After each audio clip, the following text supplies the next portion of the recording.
if you use excuses all the time, you'll probably won't accomplish your goals. You'll give up on yourself and others real easy. Even when you're eating something you're not supposed to, your consciousness is, you're judging. I shouldn't be eating this. Okay, I'm eating this. What's the penalty? They have this instant gratification thing. They think, oh, I ate one good meal. Why my stomach isn't going, or I've worked out all week. Why doesn't the scale change? Health and fitness, people only want to hear what makes them feel good.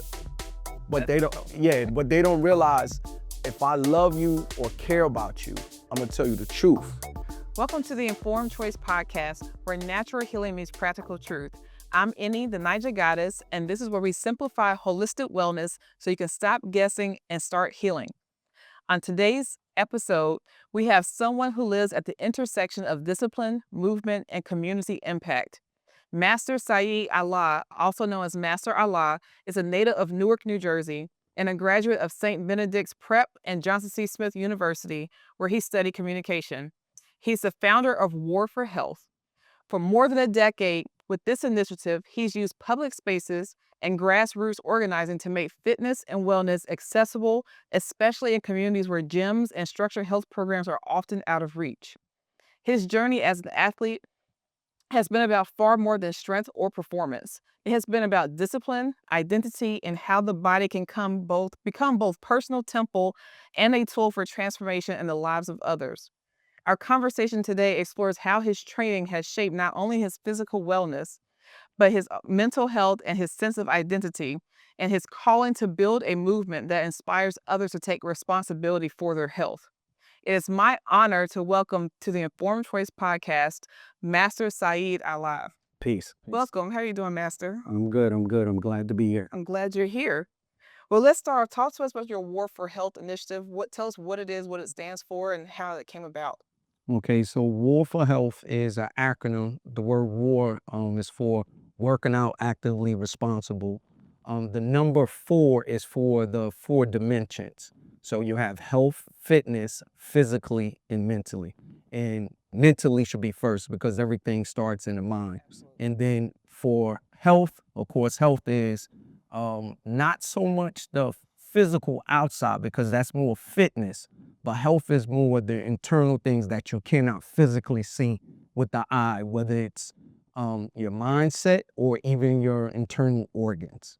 So I started War for Health movement out of the necessity of wanting to continue to keep working out through an injury I received during powerlifting. Okay. I was very self-conscious of myself and my self-abilities, but I wanted to bring people together with the same mindset of self-motivation, determination, inspiration, and motivation. So War for Health was derived from a necessity. And the necessity wasn't just about me, but about everyone in my community. So when you had the injury, it kind of took you down off your normal routine, and you're looking for a way to work out still, even though you had the injury. And if you're able to do that, you thought you could help others that may have some maybe excuses or maybe some doubt that they could actually still work out even though they might have some physical limitations. Exactly, excuses. Another term we use in the movement is called we are excuse assassins.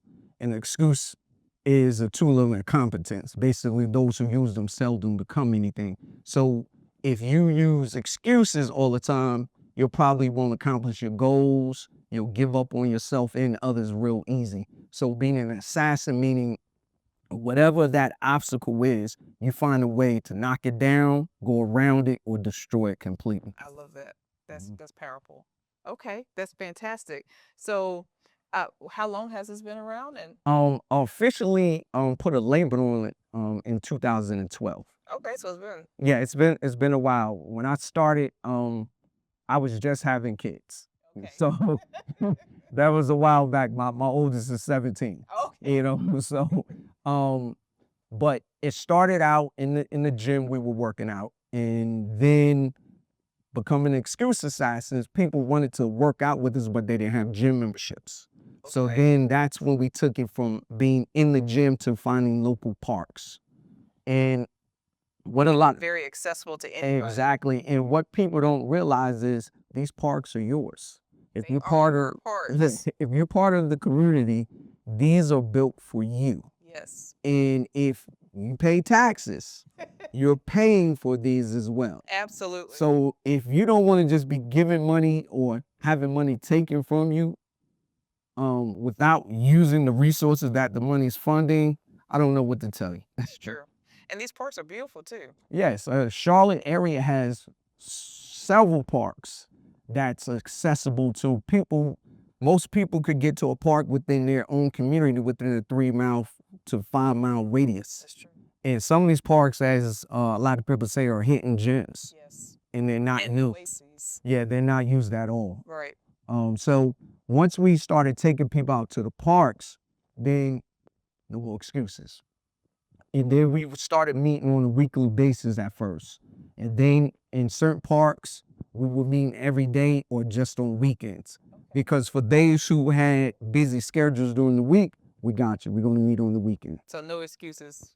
Period. Period. Yeah. I like that. I like that a lot. How does your athletic training connect to your philosophy about responsibility, both personally and collectively? So growing up playing sports, even organized sports, you realize it's a team.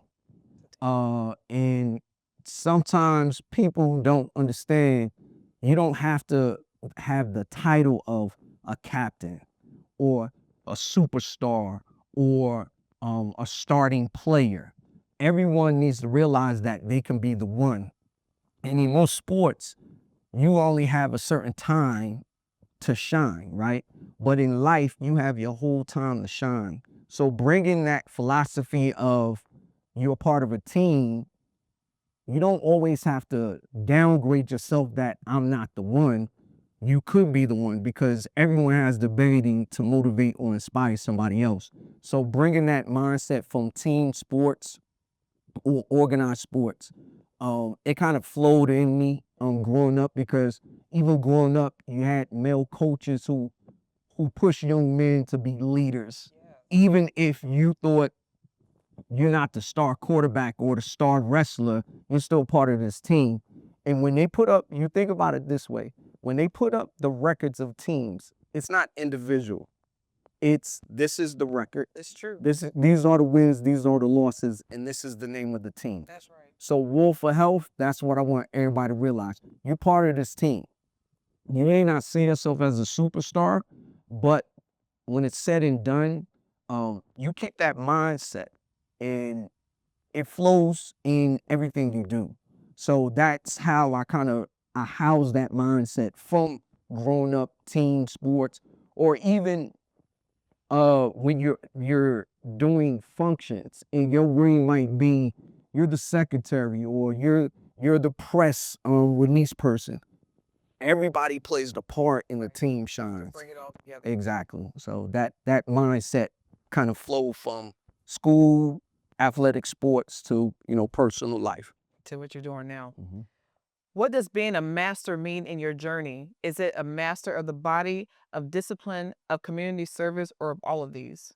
All of these. A lot of people don't understand master is just one who knows and understands everything in a particular cipher.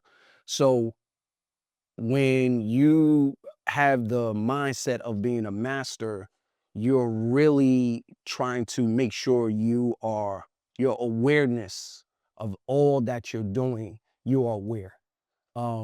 So you want to have that, as you said on the question, collectively, everything you do, you don't want to be in the darkness. You want to kind of push yourself to know A through Z.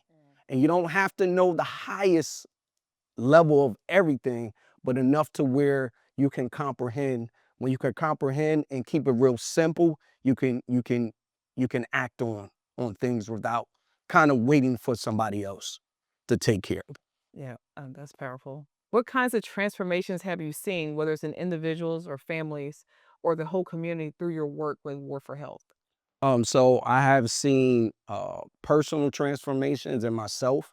Um, Even though I've been working out I'm gonna for say it yourself. You've been no, but see, people don't realize even during growth of somebody who you think has always been a certain way. There's still times of was stronger when I was younger, physically, meaning just being able to do move weight or move the body a certain way. But awareness of true health didn't come until years later. You know, it's almost like a person who runs track, right?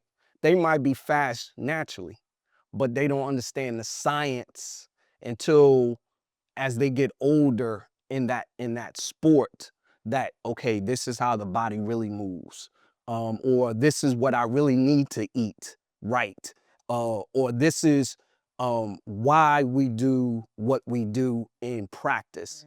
So that came a little bit older, uh, with age and maturity and experience. So I tell people now, at almost 50, I'm in the best shape of my life at this point. Doesn't mean I'm the strongest I've ever been, but as far as going back to the word master, Yeah. I have mastered a lot of things at a better pace and understanding at this age versus when I was younger. So when did you start working out heavy like this, and what was the impetus? I want to say right after college. Right after college. Right after I graduated college. I worked out while I was in school, but it was kind of more on a downtime, just kind of like a side hobby. Okay. You know, I don't drink or smoke, so when when those things were taking place, my time was I'm gonna go in the gym. You know, I'm gonna go in the gym, work on myself. And once again, it might have just been for the physical aspect at that time, being the early 20s, late teens, but um, it really was just the thing of I've been doing it for a while, and then It's part of your lifestyle now. is part of that's it, because a lot of people that's a key word, lifestyle. Yes. See, you have certain people who work out. Yeah. That's an event. Yeah. A lifestyle is something you live daily in and out. Even when you're eating something you're not supposed to, your consciousness is you're judging. I shouldn't be eating this. Okay, I'm eating this. What's the penalty? When I'm in the gym tomorrow, you're 24-hour, 365 conscious of yourself. Yeah. So that is the thing about this whole movement. It's a lifestyle. Yes. You know, it's almost like you have people who do chores, and then you have people who are clean by nature. You see, so that's how that It's the works. difference, because one's going to be lasting, Exactly. and one you can fall off and never get back on. Yeah. And then some people work out just for approval at that moment. Yo, I'm in the gym, we're working out, and then when you're not looking, they fall back to the wayside. The Instagram gym rats. Yeah. When the camera's on, everyone is about that life, as we say. And then when you're by yourself, you know what happens? You fall casualty. And that's another thing. It's war, because every day you step out your door, the enemy is trying to attack you. When you go down the street, you see fast food, right? That's tempting. You know, and even if you know you're supposed to be eating right and clean, they're throwing it at you. And that's a war to get from A to Z and stick to your game plan. That's right. You know, so lifestyle. Lifestyle. Yeah, I'm totally with you on that. All right. So how do you keep people engaged and consistent, especially when motivation is often the hardest part of fitness? Um, Good question. But what I always do when we're training in the groups, we make everybody kind of become leaders. You know, so a lot of times when you're working out with somebody or doing anything, if I don't pay you any attention, then you feel like I don't have to put forth effort. But if it's more so of we're waiting on you, a lot of times when you know what you're doing or not doing can affect somebody else, sometimes, in most cases, people are a little more conscious and active with accomplishing certain It's things. true. And you know, like I initially said, I try to teach and point out to everybody, you're the one. Because, for example, when it comes to working out, a lot of people look at body types to see who can inspire or motivate them. So if, for example, I have a gentleman who is looking at me, but he might be a larger stature person. And then he says, oh, Master, you can only do that because you're this small or you've done this. But then if I have another one of my comrades who is the same body type as you, now what's your excuse? Right. Certain times with ladies when they see pictures or videos, oh, that young lady, she's small, that's why she's able to do that. Well, what about this young lady that works out with me? You know, she has your similar size and body type, and she's working out, she's putting effort. Right. You know, so that's why I tell people you don't know who you might be motivating. You know, and a lot of times people you inspire to motivate don't even have enough confidence to approach you to let you know I'm watching you.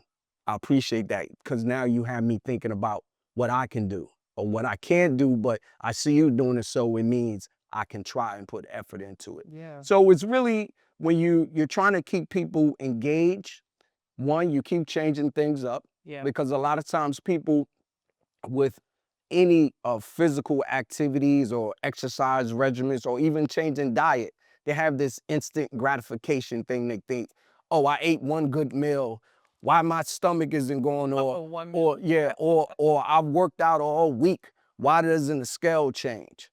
It doesn't work that You way. didn't get there in a week. Exactly. But what you do is you keep letting them know I'm in the same boat as you. Even though you may think, oh, Master, you founded this. I have temptation. I fall to the wayside with certain goals and stuff. And you never know, you might be the one that make me look at you and say, oh, she's on it. I got to get back on it. So the engagement is the consistent um, transparency. That's one thing. Letting people know I might talk this confident and all that, but it's work for me too. So if it's work for you and it's work for me, let's work together. Yeah. And while we do that, we inspire everybody in the cipher, as I call it, because everyone will realize, yo, we're all going through the same war.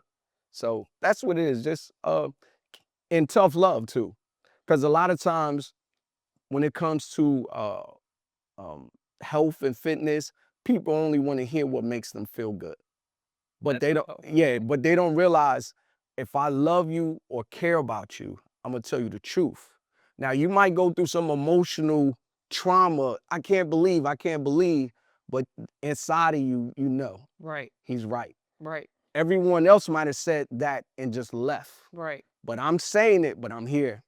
What do we need to do to work on that? Yeah. You know, so a lot of times keeping people inspired or motivated is more so letting them know we all have goals. It's going to be hard, but we're here for each other. We're going to work together. So I like that. And now I'll just open it up because I never really shared this with you. So I used to be like almost 400 pounds. And I was always overweight for most of my life. And I didn't care so much. It wasn't ever my like focus. One, culturally, because from Nigeria, a lot of the women were just bigger. The men were always kind of short and slim. The women were always tall and shapely. And I it never was a problem. What my problem was, I had no energy. And so when I actually learned that food is medicine and Yes. actually changed my diet and weight just fell off naturally and I gained energy and all the health issues I had just completely vanished. And I wasn't expecting that. I never incorporated fitness because it was never a part of my life. Because I never had any energy. Like it was just sheer willpower just to get through the day. And so now that I have dedicated my life to holistic wellness, I know that the last piece of that puzzle that I need to incorporate is fitness. And my husband can attest to this. I start working out. Now I feel it's a lifestyle because it's just part of my day. I get up 5:30 every day. I'm in the gym. Well, not it's 5 days a week, not 7. Yeah. Okay, just to make sure I'm being completely honest. Yeah. And just holding myself accountable. I feel it's like my day's not right if I don't do it. And it's just a full piece because yes, 80% what you eat matters, but that other 20% is still that fitness piece and how they all come together and how it bolsters what you're doing with your health in terms of eating, the mental part of it, the spiritual part of it, it all comes together. And now it's like a lifestyle because before I can't say I loved it at first because it was like everything I had never used before. Heard. So walking up and down the stairs, like, oh my God, getting out the bed, oh my God. But I just said, be consistent. If I'm consistent with other things in my life, why can't I be consistent with this? And incorporating that. And so now just building strength in my actual muscles, because that's like, it's not like a vanity metric that I'm chasing. Yeah. It's more like, no, this is a lifestyle. Exactly. I want to be strong physically. I want to, and then the looks will continue to evolve and continue to shape out the way I want things to be shaped out. But I'm not chasing that. It's like I'm chasing, well, not even chasing, I'm following discipline and all the things, just like the weight fell off and my health just changed naturally. Same thing by incorporating this consistent fitness. So that's why one of the reasons I want to have you on the podcast, because every time I've met you through, he's my husband's frat brother as well. You've always been consistent, and you always show him that way, and so I always recognize that, have utmost respect for that. I appreciate it. So Appreciate it. that's the reason why. So I always, even though I've never gone to any of your stuff, my husband went. Yeah. A time or two, but I always respect what you're doing and the message you're putting out there. Appreciate it. Yeah. And then something you said too is how people think of fitness as just some kind of vanity thing. Vanity metrics. And it's really not about that. Right. A lot of times when people look at other people and they think that, is because they don't see the value in themselves. So if someone is disciplined, they're reaching their goals, a lot of times they think someone else is showing off, when really they may just be shining their work and dedication and discipline. Yeah. You need to have the same value. Absolutely. And your abilities may not be the same, but the value, that's what people don't realize. When you work out, it's not just physical.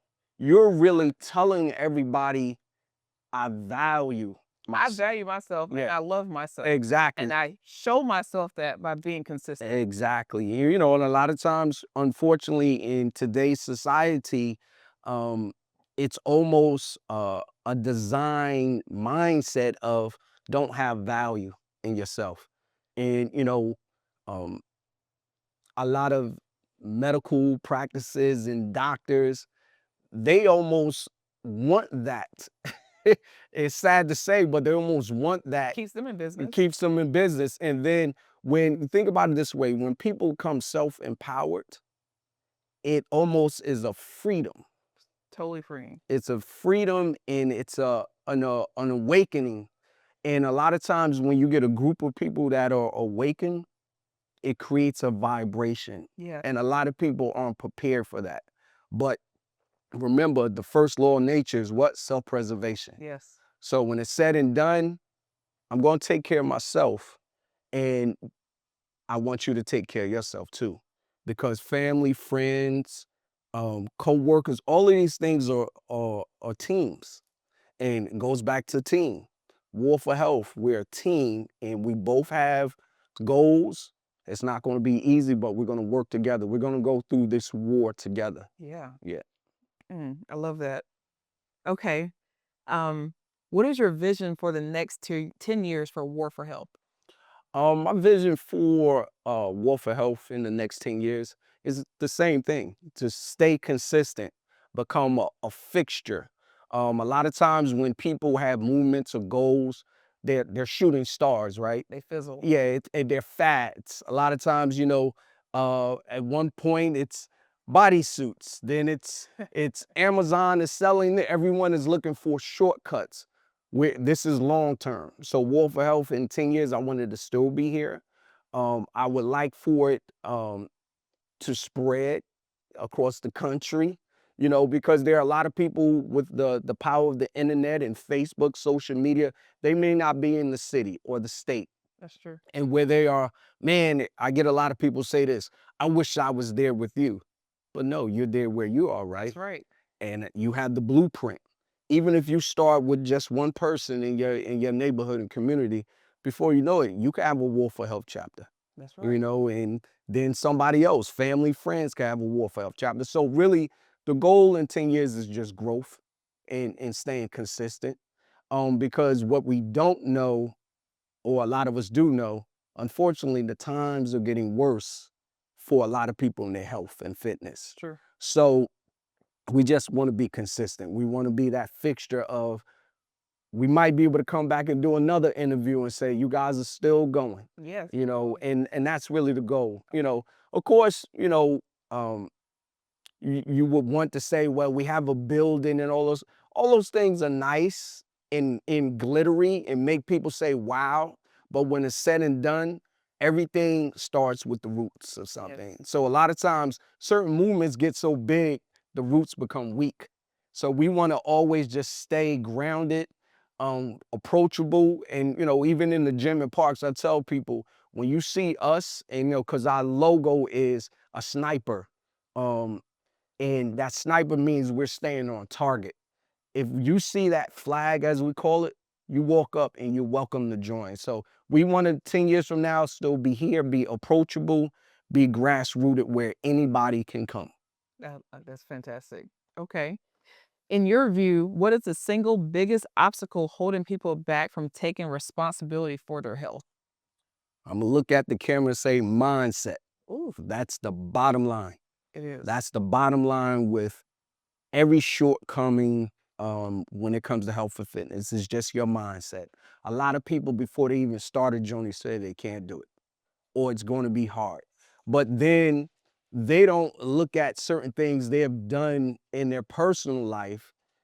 You wanted that car, right? Everything You accomplished. you did that. Yeah. Or a pair of shoes, you did window shopping first. You saw the price.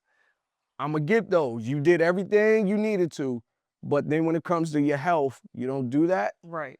And so it's all about mindset. Change your mindset. And mindsets don't change overnight. And see, I think that's a big issue.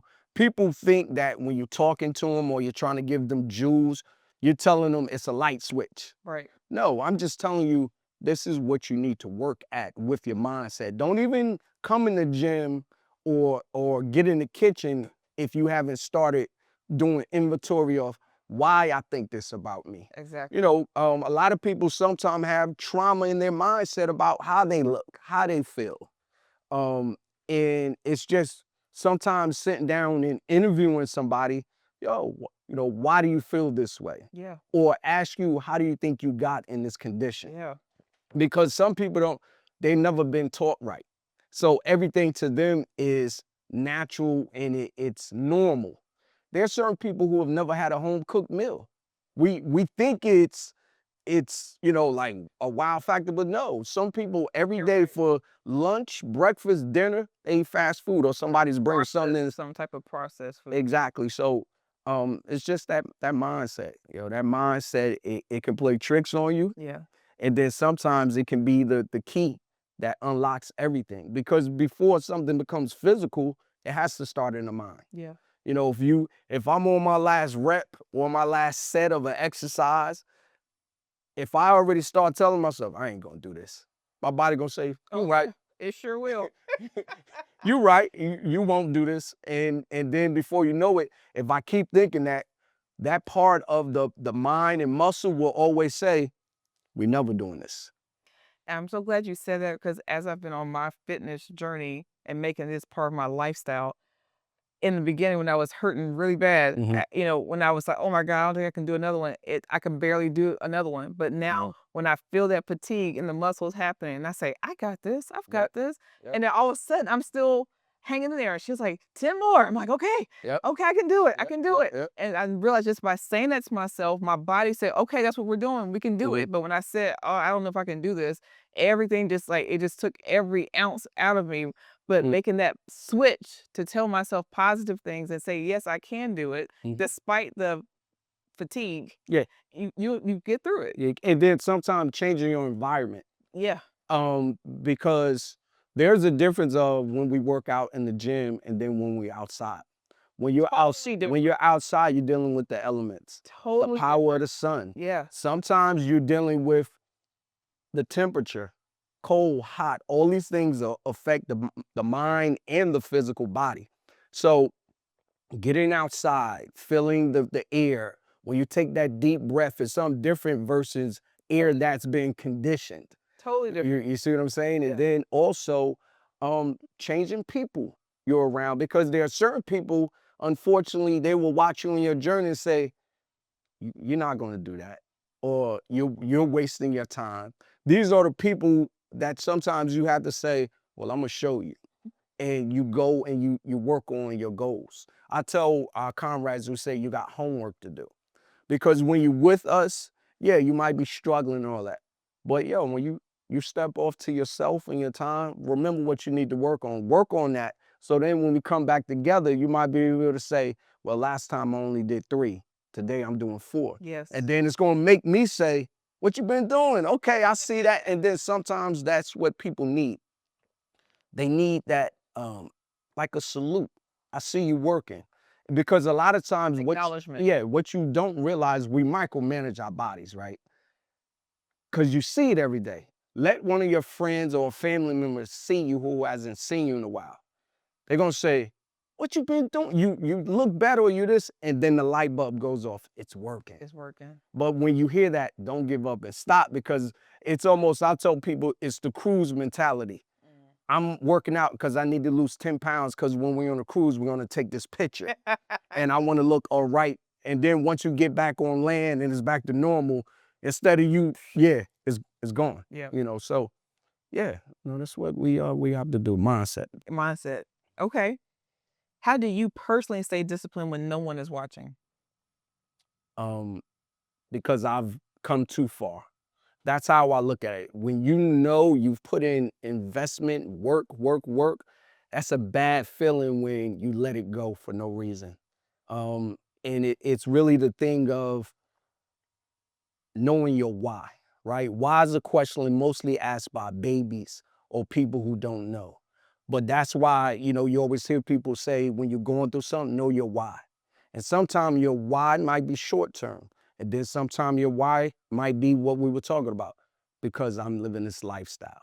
And I know in the lifestyle, it's just like seasons of the weather. You're going to have winter, cold, summer, spring, fall. And, certain things are harder in the wintertime. Like we're coming up on winter shortly, right? What's going to happen? It's going to start to get darker faster, and the sun will go down, right? So that plays a part on your mentality too.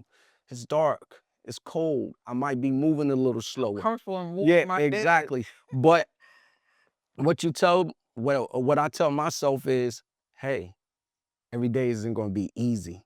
But do you still value yourself? Yes. Do you know why you're doing what you're doing? Yes. If I had those yeses, then I have to be the master, right? And then the master is the one who shows. I have to show, because if I want to be the inspirer or the motivator, I don't want to fall off to the point of then people who are fighting for their why, they're going to look and say, so what's my why again? So it's just self-value. Yeah, Self-value. self-value. Priceless. Make it priceless. Priceless. Yeah. That's the only way, honestly. Okay. Last question. If you could leave our listeners with one practice, a daily or weekly action to build discipline in their body and identity, what would it be? I would say, one, keep it real simple. Drink water. And what I mean by that is, as simple as that is, there are certain people, if you told them for 7 days straight, you have to drink water, some people can't do it.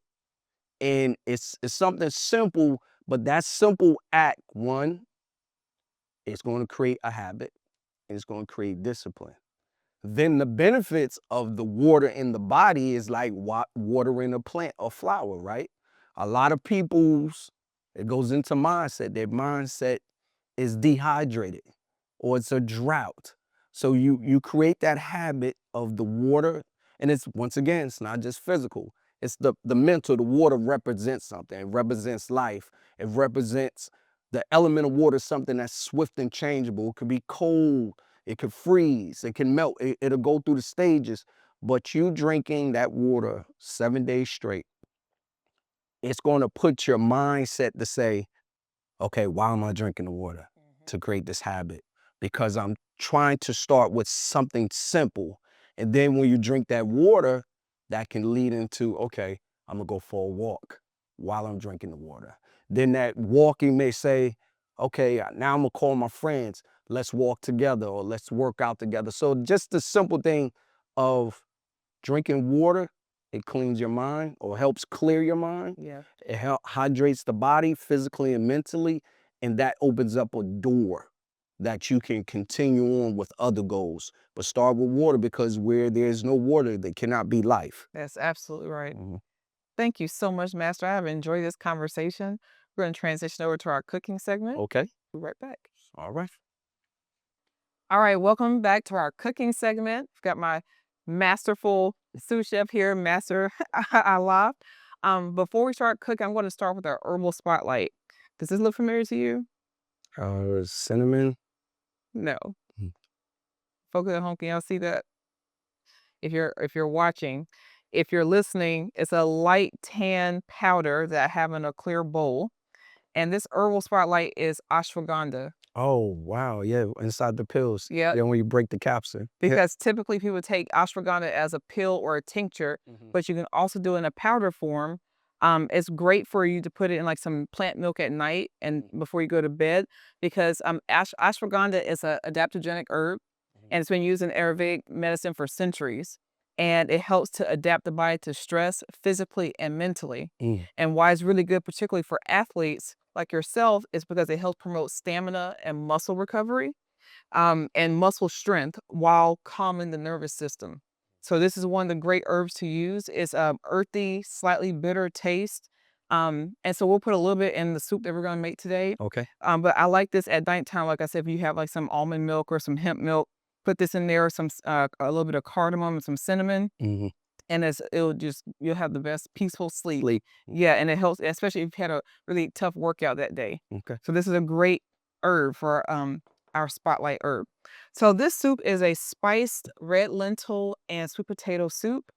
Since in the time we're recording this episode, it is fall, so the seasons are changing. So you want something a little bit more comforting, but you still want to eat whole, real foods. Okay, so we're going to start off with a little bit of coconut oil.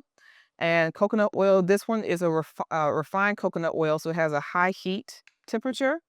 And I'm going to start off with some diced onion. And I bought this as a convenience item already diced up for me, just to save some time.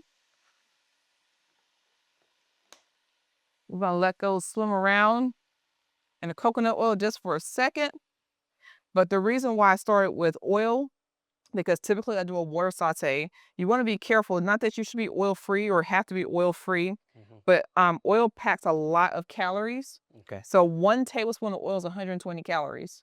And so you'll see people cooking, they'll start just pouring in oil. They just and don't realize pouring calories up. Pouring calories. So you think you're eating healthy and you're wondering why the scale may not be moving, but you just start off by adding like 700-800 calories to your dish that you won't taste or miss. So be very purposeful. So I started 1 tablespoon of coconut oil that I'm just putting that in. But the reason why I start with oil is because we're going to bloom spices. And in order to bloom your spices, the volatile compounds in spices are fat soluble. So if I just use water, all those flavors that you know wouldn't come out. So I have here some Ceylon cinnamons. Okay. And I have cumin. Okay. So we're going to put this, so it's in the fat and it's going to bloom. Hence why it's called our spice. This is our spices. So you'll be able to smell those spices in just a sec from the fat being released and the heat. And this is called blooming. Can you smell it yet, Master? Yeah, it's starting to smell it. You're starting to smell it? All right, so now that those are kind of making friends in the pot, we're going to add some of our aromatics and more medicinal properties. So we have our garlic that's been chopped up here. And once garlic's been chopped, it releases a compound called allicin, A-L-L-I-C-I-N. And that's when all the magical benefits of garlic comes to life. So all its antimicrobial, antifungal properties, all of that comes to life once you chop it and let it sit for just a sec. And that ginger. Then we have some ginger, and I keep the skin on my ginger because there's a lot of nutrients in the skin. It's organic and it's cleaned off. And that's going to add some nice heat, underlying heat. It's going to also act as the catalyst in our formulation here, because food is medicine. So as an herbalist, every formulation you come up with has to have a catalyst to actually help drive those nutrients into the cells. And so ginger is going to take that place for us today as the mover and shaker in the soup. So hopefully you can smell this. Smell good. All right. So Master, you could pass me the sweet potatoes. Awesome. So we're gonna put the sweet potatoes in here, and I chose to leave the skin on just for additional fiber. Give that a toss around. All right, and lastly, we're gonna add our protein source in the meal, which are these red lentils. Now, red lentils, they cook really fast because the hull is not on them. They're a great source of plant-based protein and iron and fiber, of course. And this is actually going to be the thickener for the soup because as they cook, it's going to bulk up the soup.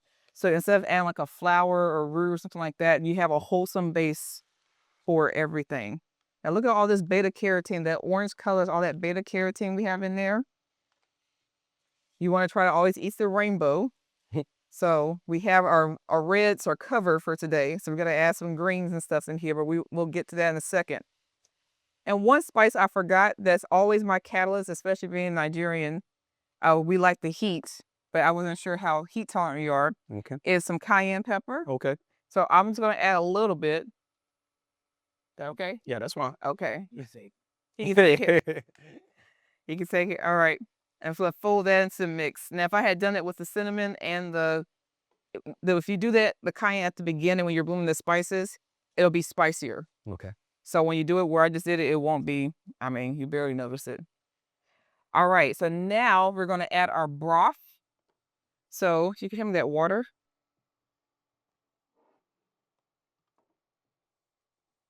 Thank you so much. Okay. So here I have 8 cups of water.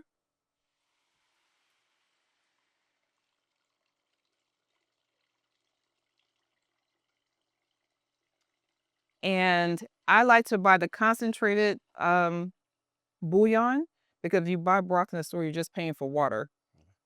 And so we won't have time to be paying for stuff we don't really need.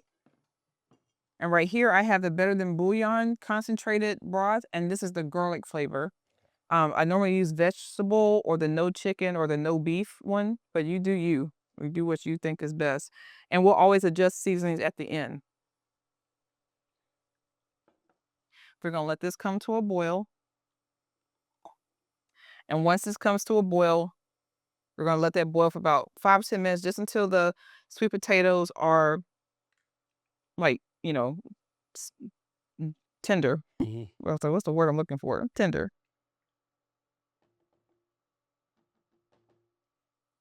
And I'm going to go ahead and sprinkle in a little bit of the ashwagandha. Now, it's a little bit bitter, so I don't want it to be overpowering. I want it to still balance out. And give that a stir as well. And put the lid on. And once it comes to a boil, we'll add in our freshly squeezed lime juice. Then we're going to add in our healthy fat to make this a complete meal, which is going to be some organic coconut milk. We'll adjust for seasoning. And then to add more color and diversity, I'm going to add in some spinach to let it wilt. And then you have a 1-pot dish. Alternatively, another version of this I like to do is add some gnocchi to it. And that makes it more comforting. If you're doing something more comforting for like a holiday type thing, we can do that. But now I'm going to put the lid on and let the audience get to know you a little bit better. Okay. While that's coming to a boil. So I have some rapid fire questions for you, okay? Okay. All right. Morning workout or evening workout? Evening. Really? Yes. Why? Just out of curiosity. Just put it like this. Personally, I know morning is better. It's just the getting up part. I'm gonna be honest.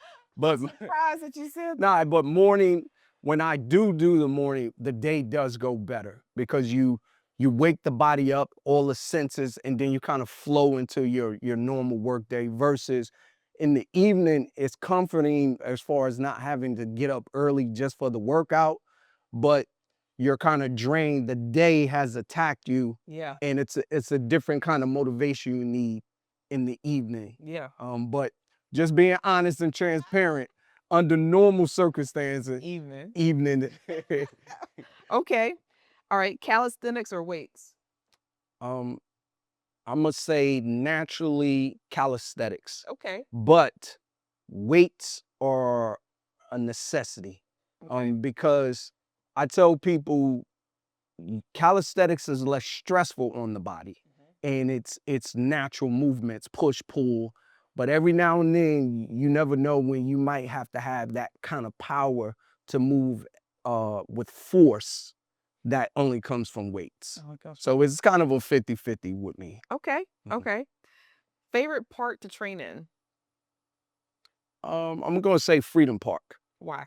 I like the water. It has a lake where you could walk around, Yeah, it does. as well as it has some stairs that we have come to know as a great calisthenic stairs. Okay. And it's a people's park, because certain parks you go to, it's kind of like desert like. You don't know should you even be there. But Freedom, when it's alive, it's almost like the whole community is there. So I like Okay. Freedom Yeah, Park. I can see that. Yeah. I can definitely see that. Okay. Push-ups or pull-ups? Pull-ups. Pull-ups. Yeah, pull-ups. I think they're uh, gravity. Gravity is really in play. So that really, you have to be focused on calisthenics. Push-ups, you're already kind of low to the ground, but when you're in the air, you know, it's on. You got to go. Full gravity. Yeah, yeah. Okay. All right. One song that always gets you moving. One song that always gets me moving. Wu-Tang Clan, Protect Your Neck. Okay. Yeah. The Wu. I'm with that. Who's your favorite Wu-Tang member? I'm going to say the Jizza. I'm gonna say RZA. Okay. Okay. All right. Newark Hustle or Charlotte Grind? Newark Hustle. Really? Why? Because if you could hustle in Newark, you could grind in Charlotte. How's y'all say? 'Cause I was saying Newark. How you saying it? Yes, Newark. Newark. Yeah. You gotta say it faster. Okay.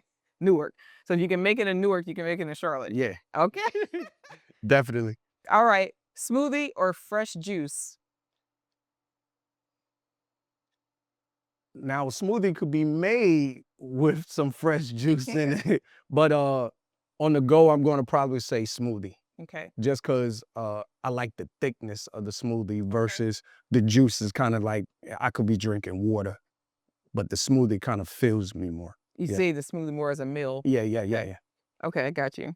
All right. One athlete who inspires you the most. One athlete that inspires me the most. I'm going to say Mike Tyson. Really? Okay. Yeah. I could tell us why. Reason because of when you know, like you hear the hardships he has. But as tough as he is, you can tell he's very insightful, very emotional. He actually wears his emotions on his sleeves. Yeah. And I'm kind of like that as well. If you push my buttons, you know, my sleeve will reveal. I can be emotional, but when it's time to go, you probably don't want to go with him. Yeah. Okay, I like that. I respect that. Meditation or movement first? I'm going to say movement. And Surprise, okay. yeah, the reason I say movement is because movement sometimes lets you know what you need to work on So that mentally. you can meditate on. Yeah, Mm. yeah. So, you know, it's almost when you meditate, you know, I know I say everything starts mentally first, but sometimes you almost have to have a reality check on what you need to work on. And I think once you kind of move first, all right, let's get the mind right so we can come back. Okay. All right, respect that. And if you could train anyone in the world, who would it be? If I could train anyone in the world, then who could it be? I'm gonna say my parents. Wow. And the reason I say it is because your parents are your first teachers, right? And sometimes they don't know everything. They teach you with good intentions. Yeah. You know, and some of the things they taught me to eat and how to eat or the inactivities, now you know, and it's almost a reward of mom, father, let me show you what I know. And you know, it's rewarding because when a student becomes the teacher and it can go back to the teacher and show them, it's kind of rewarding. Yeah. Mm. Oh, that's beautiful. What other successes? I think you've trained a lot of people who've won competitions and things. Can you speak to that a little bit? Yeah, so one particular comrade, Corey McFadden, he watched me and my journey get into physique competitions, Okay. and he was inspired. Explain physique competition to the listeners. So physique competition is basically a level within or a division within bodybuilding. So it's not the full blown heavyweight bodybuilding where you wear the speedo type garments, but more like the surfboard shorts. Yep. It's still bodybuilding, it's just a particular division. So he watched me in that competition, and it inspired him. And what's amazing about that, his first show, me and him went head to head on stage in the finals, and he beat me. What? And, you know, but the thing about it, it was well deserved. And he actually went on to become a professional bodybuilder off of that. You know, so it's kind of like sometimes, once again, you may start something, you may be the one. It doesn't mean that there isn't going to be people who come you inspire that may even do better things. And that's real strength when you can make somebody stronger, you know. So That's beautiful. That's beautiful. Are you planning on competing anytime soon? some of the comrades say I should. The hardest thing about competing is not the exercising, it's the diet. The diet restrictions make people say, nah, you know, because while you're really eating, we have to eat, but it's a different kind of eating. It's a totally different. And you have to remove so many comforting foods and drinks out of your life for, you know, not forever, but a certain time period. And Dehydration. once again, you got to get mentally ready. Yeah. But never say never. You know, I still consider myself young, so I got time. You are young. Yeah. Okay, so it's a possibility. Yep. Okay. Now, Master, you have been masterful on today's episode. So I'm sure people who are in the Charlotte metro area might want to reach out and be able to participate in your group classes. And there might be people listening from around the world, around the country, that might want to start their own chapter of War for Health. So can you tell us, how can we reach you, and you know, what's your best way to contact you? So the best way to contact me is probably through our Facebook page. And Facebook or Instagram? Instagram, excuse me. Oh, okay. Yeah, Instagram page, and that will be War for Health, and that's WAR, the number 4, health. And you can DM me, direct message me, and then we can you know, open up a line of communication from there. Okay. And that's how they can find the schedule and how to start their own chapter and all that. Exactly. To DM you there. Exactly. Okay. And we'll post some footage, some B-roll, so you can see him working out and training and doing all the things he does. Any other things you want to promote, or? Just promote health. You know, like I said, it's nothing that will change overnight, but if you just make small changes and create habits that create the discipline, you're on your way. I love it. Well, our soup has come to a boil. So I see it's a lot thicker now. You see those lentils, huh? Mm-hmm. All right. Give it a good stir. Let's see. We're almost there. Pretty much there. So now I'm going to go ahead and add in our coconut milk, which is our whole fat source. This is organic coconut milk. It's a single ingredient. Give this a stir. And this is such a great soup because the longer it sits, the better it tastes. And now that we've added the fat, we're now able to absorb the water soluble and the fat soluble vitamins in here. So, you know, vitamins A, D, E, and K are fat soluble. So when we see things that are like beta carotene color, the orange color, that's vitamin A. So if you didn't have enough fat in here, you wouldn't be able to absorb all those nutrients. Okay. And now, just to kick it up a notch and add some iron and magnesium, we're going to put in some spinach and let it wilt. Having more colors. So we've got red, we've got white, we've got green. I'm just going to let it wilt, but they should still be green because you still want to have nutrients. It shouldn't be brown. Mm-hmm. It won't take that long to wilt down. And I'm going to turn this down some more. So I just said screw and put the whole spinach in there. Why not? You can do this with like baby kale as well. Adding in a cruciferous vegetable.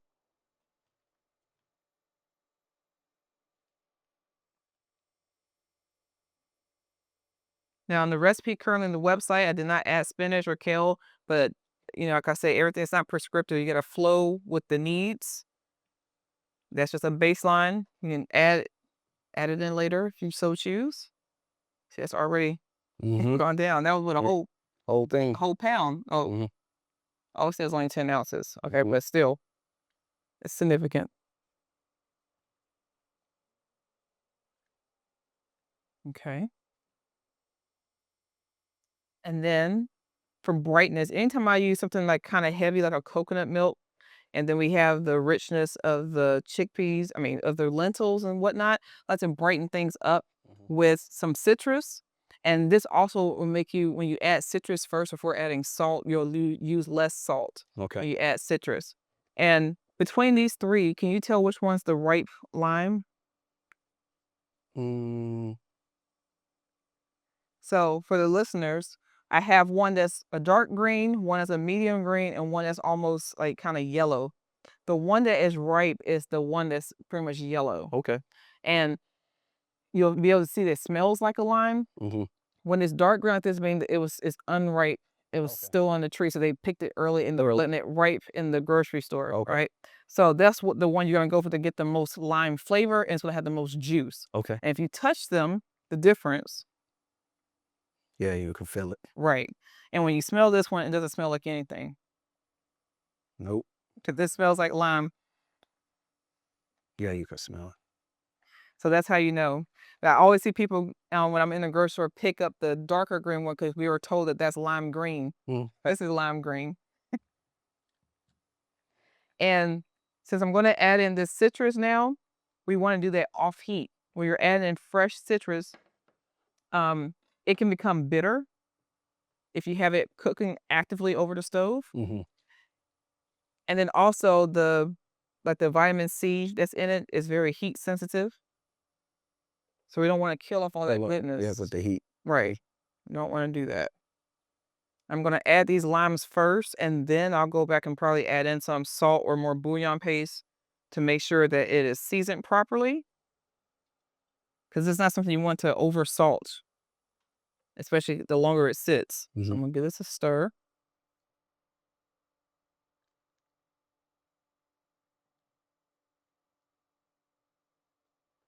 All right, see where we are.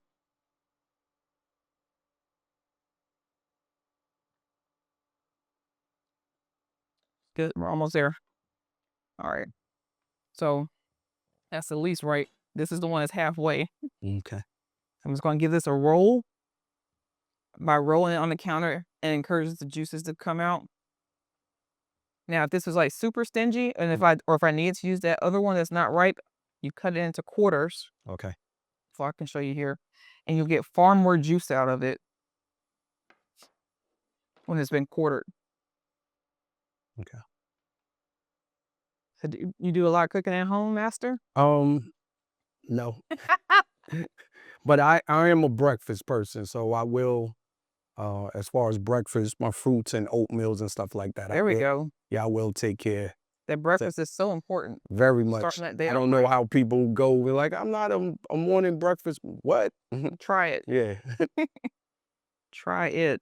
This is a night and day difference, especially if you're working out. Yep. And especially for women, it's really important not to skip breakfast. It just puts your hormones into a total cascade, especially if you're in different stages of life. Mm-hmm. Really need that to stabilize your hormones. All right.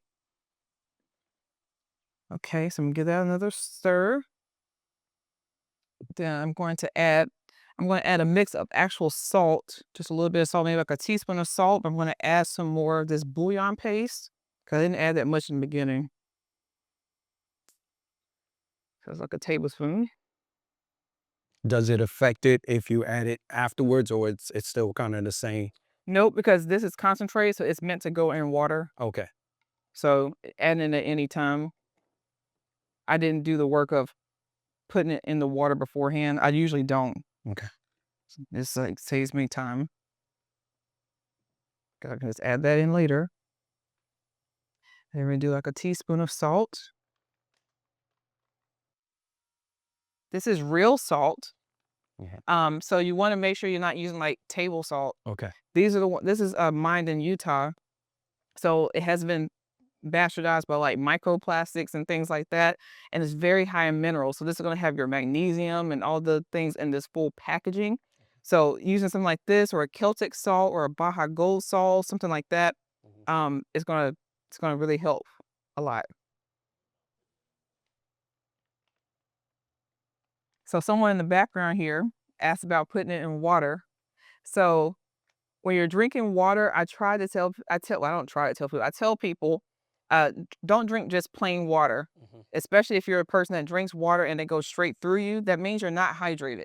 If you drink a lot of water and you go pee immediately, that water is not doing anything in your body. Okay, we want it to become intracellular. So to help with that, you need electrolytes. And so when you put like a quarter teaspoon to an 8 teaspoon or 8 teaspoons to a quarter teaspoon of salt in your water, let's say 20 ounces of water, that's adding the natural electrolytes. The balance is going to be intracellular to actually hydrate the cells. You won't pee nearly as fast, and you'll actually be hydrated while replenishing the minerals that your body is using up. So that's something you want to always be conscious of. And when it's funny you say that, because when you're training for a show, they call it peak week. You're told that you want to drink water with salt because it helps pull the water back into the muscles to fill them up. That's right. So, yep. That's right. Okay, so here's his bowl of lentil and sweet potato spiced soup with ashwagandha and spinach. So let's see what he thinks.